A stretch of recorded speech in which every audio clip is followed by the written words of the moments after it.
I am it. Today I am starting Dalton Atomic Theory Class 11 Chapter First Air Classes। इसमें जो है वह Dalton atomic theory के बारे में हम लोग को आज पढ़ना है और कुछ लॉ वगैरह जो है उसको पढ़ना है। डाल्टन एटॉमिक थ्योरी के बारे में से जो है हम लोग पढ़ते आ रहे हैं क्लास 9 से ही। क्लास 9 में भी हम लोग जो है वह डाल्टन के बारे में पढ़े होंगे।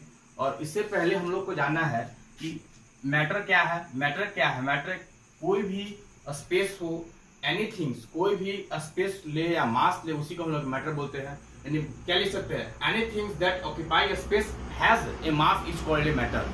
यानी कुछ भी आइटम जो ऑक्यूपाई स्पेस करे या मास करे, उसी को हम लोग मैटर बोलते हैं। डाल्टन थ्योरी हम लोग किसे बोलते हैं, जो पहला बार जो जॉन डाल्टन जो अपना जो एक्सप्लेनेशन किए थे उसी को एटम के बारे में, उसी को हम लोग बोलते हैं डाल्टन एटॉमिक थ्योरी। यानी इसको कैसे लिख सकते हैं, it was a John Dalton who first developed a theory of an structure of a matter later on which is called as a Dalton atomic theory.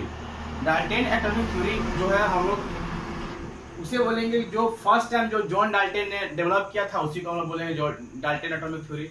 Dalton atomic theory हम लोग class 9 से हम लोग पढ़ते आ रहे हैं, तो हम लोग का इसमें बहुत ज़्यादा डीपली नहीं पढ़ना है। इसमें कुछ जो चीज़ें हैं उसको मैं बता रहा हूँ, जो मेन पॉइंट है उसका मैं बता रहा हूँ, जो क्लास 11 में पढ़ना है। ये जो डाल्टन का जो कुछ ही चीज़ जो है वह क्लास 11 में पढ़ना है। जैसे डाल्टन थ्योरी ने पहला बताया था, कोई जैसे matter is made up of very small individual particles called atom. यानी मैटर का कोई भी स्मॉल पार्टिकल यदि ब्रेक होता है, उसी को जॉन डाल्टन ने बताया कि यह एटम है।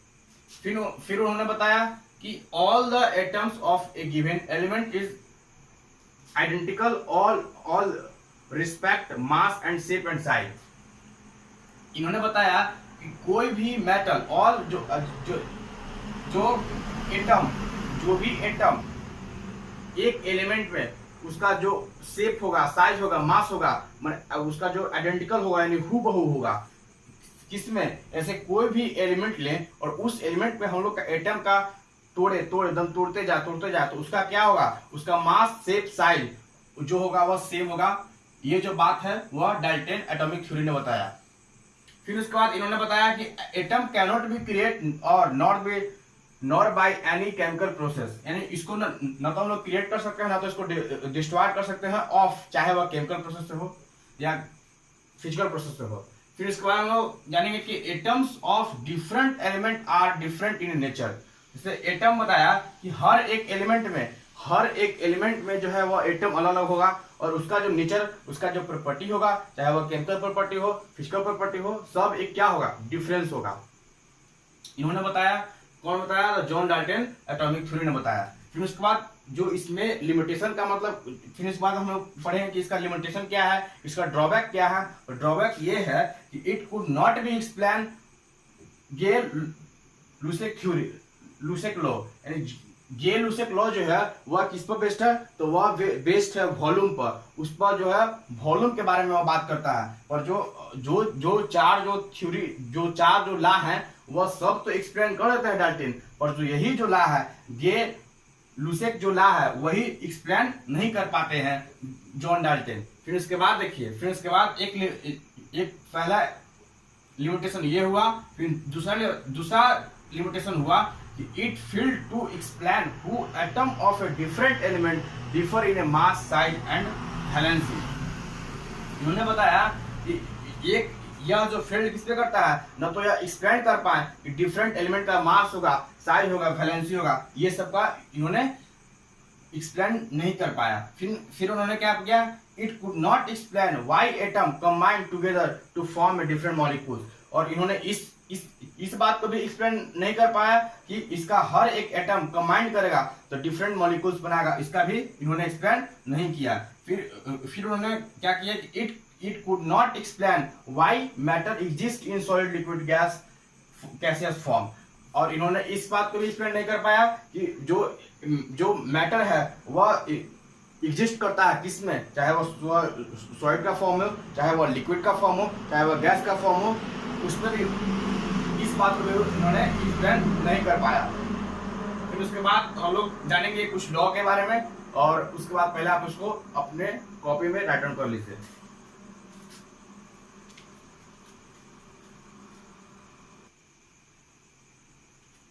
फिर हम लोग जानेंगे law of conservation of mass. ये भी हम लोग क्लास 9 से पढ़ते आ रहे हैं, फिर भी हम इसमें जो मोस्ट इंपॉर्टेंट जो क्वेश्चन है वो ये वाला है। इससे यह एक बढ़िया क्वेश्चन बन सकता है। और इससे पहले यह लॉ के बारे में हम लोग समझे कि लॉ आके बताता क्या है। यह लॉ बताता है कि कभी भी रिएक्टेंट का और प्रोडक्ट का जो मास होगा वह इक्वल होगा। इन्होंने जो इसमें जो है यह बताता है कि मास ऑफ से ए प्लस बी मिलकर बनाता है ए, इससे ए प्लस बी जो है वह ए बी बनाता है। तो हम लोग लिखेंगे क्या कि mass of sum of mass of reactant equal to sum of mass of product. दोनों का जो मास होगा और दोनों का मास इक्वल होगा, ये बताता है किसमें, law of conservation of mass में। जैसे example CO plus O2 give CO2, तो जो C का जो है वह कितना होता है एटॉमिक नंबर, तो एटॉमिक नंबर 6 होता है और उसका मास कितना होगा 12 होगा। 1 से 20 तक हम लोग तो जो मास जो निकालने का जो तरीका है, वो जो ट्रिक है वो ये है कि यदि हम लोग का इवन नंबर है तो उसका 2 गुना सिर्फ कर देना है, ऑड नंबर है उसमें 2 गुना कर +1 कर देना है। तो ये क्या है, ये 6 क्या है, तो इसका एटॉमिक नंबर कितना है 6 है, तो 6 क्या है, 6 एक इवन नंबर है। तो इसको हम लोग क्या लिख सकते हैं, 6 × 2 कितना होता है, तो 6 × 2 कितना होगा 12 होगा। यानी 12 + 32, 16 दूनी 32, 32 प्लस 32 जो आया वह इन लोग दोनों के जोड़ने के बाद कितना 44 आएगा, और यहाँ पर भी 44 है। तो हम लोग क्या कर सकते हैं कि sum of mass of reactant equal to sum of mass of product. इससे जो प्रेफरेबल जो मोस्ट इंपोर्टेंट जो क्वेश्चन बन सकता है वो ये बन सकता है 1.5 gram of methane 1.5 gram of ethane on ethane का C2H6 ethane on A complete combustion given 4.4 gram of CO2 and 2.7 gram of H2O, so that the reaction of a obey law of conservation of mass। इसको हम लोग show करना है कि क्या ये जो दिया हुआ है क्या यह law of conservation of mass को फॉलो कर रहा है। इसी को हम देखते हैं।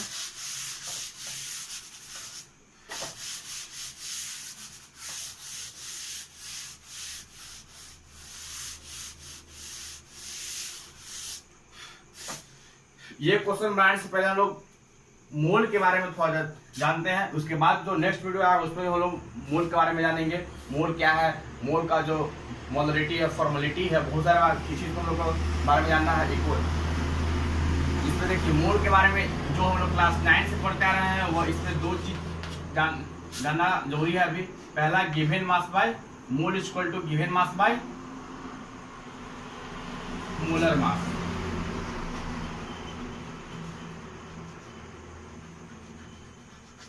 दूसरा मोल इक्वल टू और क्या होता है, तो mole equal to volume at STP equal to 2.4 litre 2.4 litre. फिर इसके बाद मोल इक्वल टू क्या लिख सकते हैं, number of mole equal to लिख सकते हैं। तो और क्या, तो और लिखेंगे कि नंबर ऑफ मॉलिक्यूल्स या एटम इक्वल टू 6.022 या 22 या 23 भी होता है कभी कभी, तो 22 × 10 के पावर 33 ये होता है एवोगाड्रो नंबर। तो यानी 0.2 × 10 के पावर 23 जो है वह एवोगाड्रो नंबर है। यानी mole equal to number of molecules बटा में एवोगाड्रो नंबर, यानी एवोगाड्रो का नंबर क्या होता था, 6.022 10 के पावर 23। तो इस यही फॉर्मूला को हम लोग सहायता से हम लोग ये क्वेश्चन को सॉल्व कर सकते हैं। देखिए कैसे करेंगे।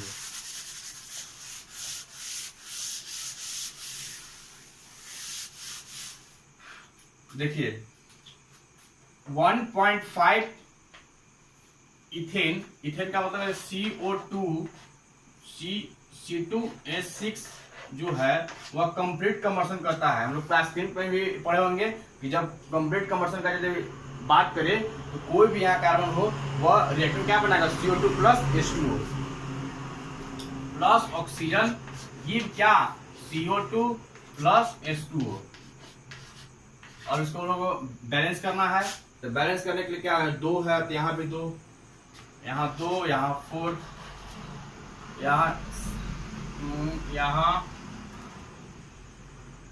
8, यहाँ हो जाएगा 7, 16 है, यहाँ 6, 6 और 8, 14, 14। सही है, सही है।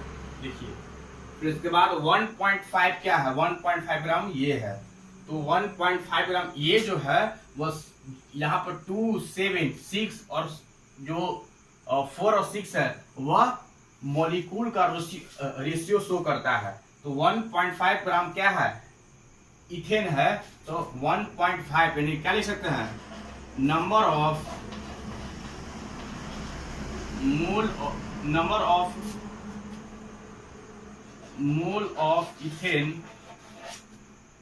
इथेन क्या होगा, इथेन इक्वल टू क्या होगा, यानी गिवन मास, तो गिवन मास क्या है 1.6 ग्राम, यानी 1.6 ग्राम इसका कितना होगा, इसका होगा 12, इसका हो जाएगा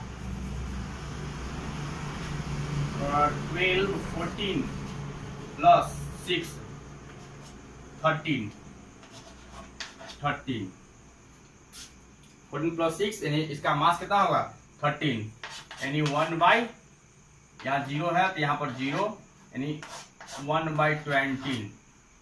1/20 मोल हुआ। तो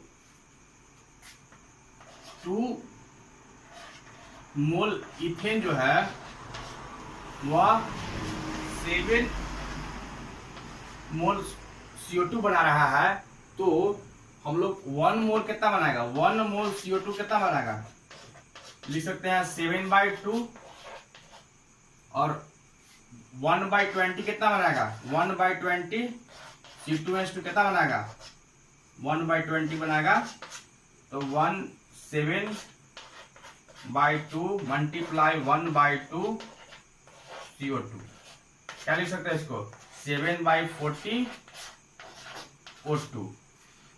फिर इसके बाद क्या बता रहा है, फिर इसके बाद बोला कि यहाँ पर जो गिवन दिया हुआ जो इसका मास है, CO2 का मास है वो इतना है, और जो H2O का मास है वो इतना है 2.7 और 4.4। इसका जो मास है, इसका मास है 4.4, इसका मास है 2.7, इसको जोड़ने के बाद कितना आ रहा है, जोड़ने के बाद आ रहा है आपका 7 यानी 13, 1 और 2, 6, 7 यानी 1.7 इधर भी आना चाहिए, तभी तो ऑब्वियस होगा कि जो प्रोडक्ट का मास है वो 7.1 ग्राम है। तो हम लोग जो रिएक्टेंट का जो मास है वो एक तो पता है कि 1.7 है, और जो ऑक्सीजन का जो मास होगा उसके बाद हम लोग पता कर सकते हैं कि जो इक्वेशन जो मैंने दिया हुआ है वो ओबे हो रहा है कि नहीं हो रहा है। उसके बाद हम लोग देखते हैं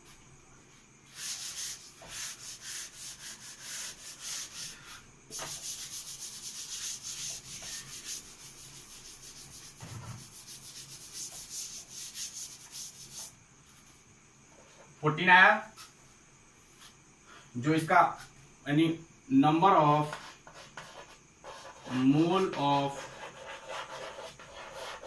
O2 equal to given mass तो पता नहीं है हमको, गिवन मास ही निकालना है, तो गिवन मास तो हम लोग x मान लेते हैं, और मोलर मास कितना होगा 14, यानी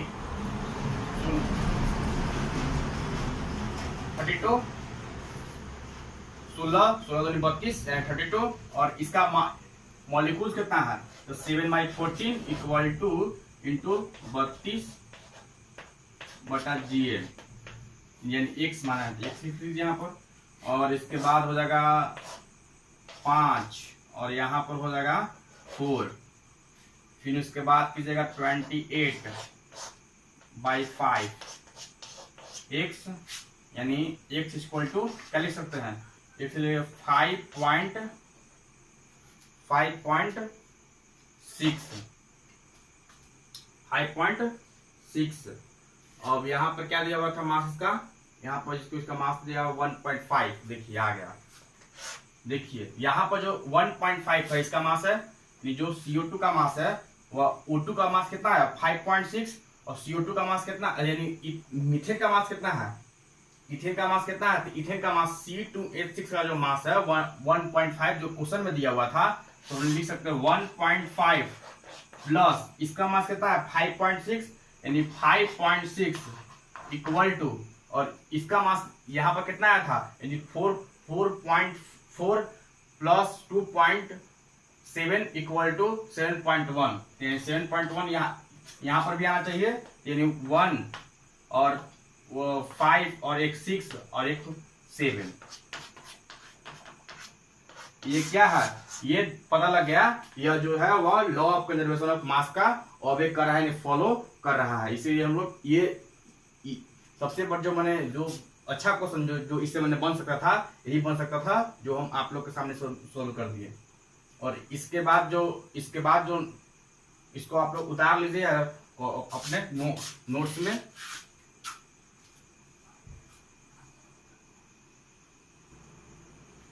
और हम लोग देखते हैं law of conservation, law of constant composition या कांस्टेंट प्रोपोर्शन में बोल सकते इसको। जैसे देखिए इसका ये जो लॉ है, ये भी हम लोग क्लास 9 से पढ़ते आ रहे हैं। ये लॉ क्या बताता है, all the chemical are found to have a constant composition irrespectively of their method of a preparation और सोर्स।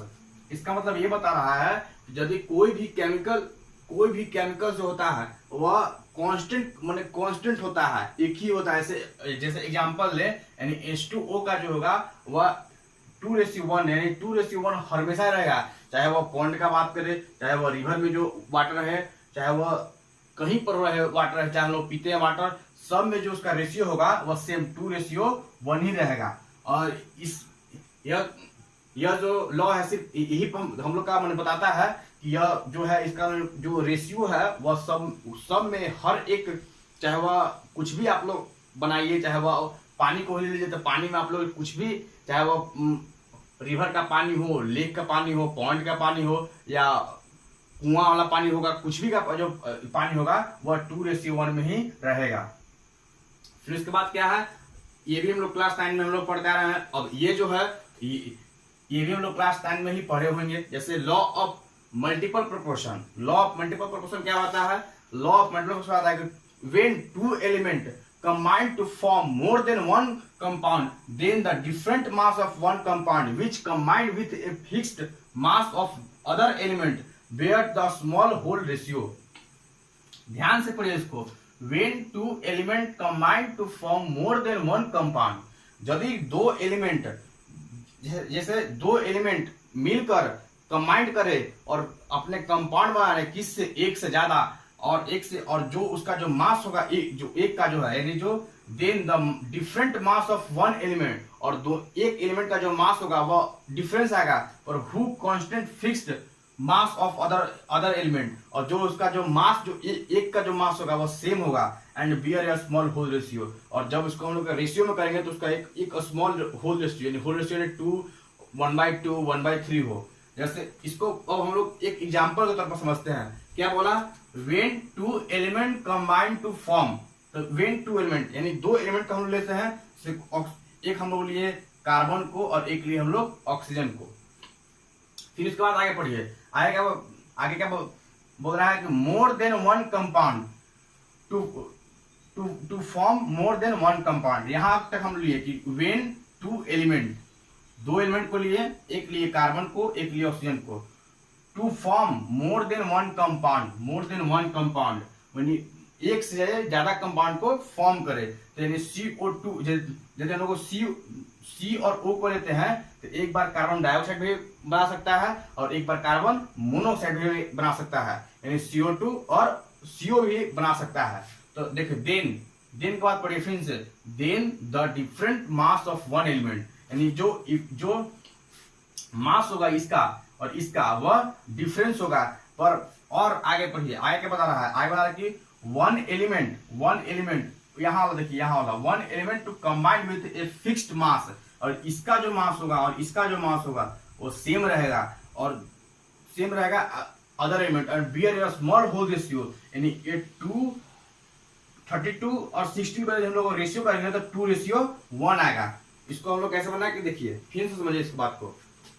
से कार्बन है और ऑक्सीजन को हम लोग लिए तो क्या बनाया, CO2 बनाया। तो पहला क्या बोला ही लो, आप दो एटम को लिए या दो एलिमेंट को लीजिए, सॉरी दो एलिमेंट को लीजिए।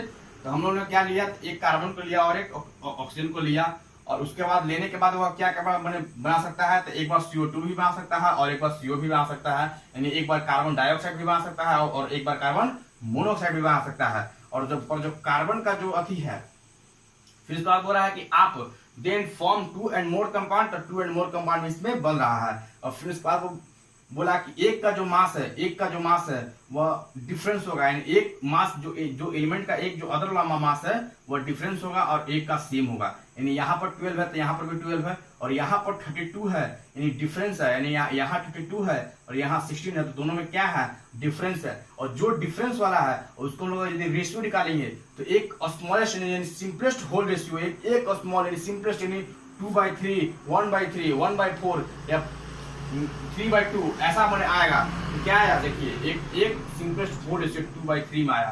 तो देखिए फिर इसके बाद देखिए यहाँ से डिफरेंट मास ऑफ 32 and 16, यानी यहाँ कितना है, 32 है और 16 है, और विच कंबाइंड, और दोनों का हम लोग कंबाइंड करें with fixed mass of 6, fixed mass of C, यानी C का मतलब कार्बन का मास क्या है, फिक्स्ड है, और जो दोनों का जो ये जो डिफरेंस मास वाला है और उसका क्या है, एक सिंपलेस्ट होल रेशियो आ रहा है 2/1 आ रहा है।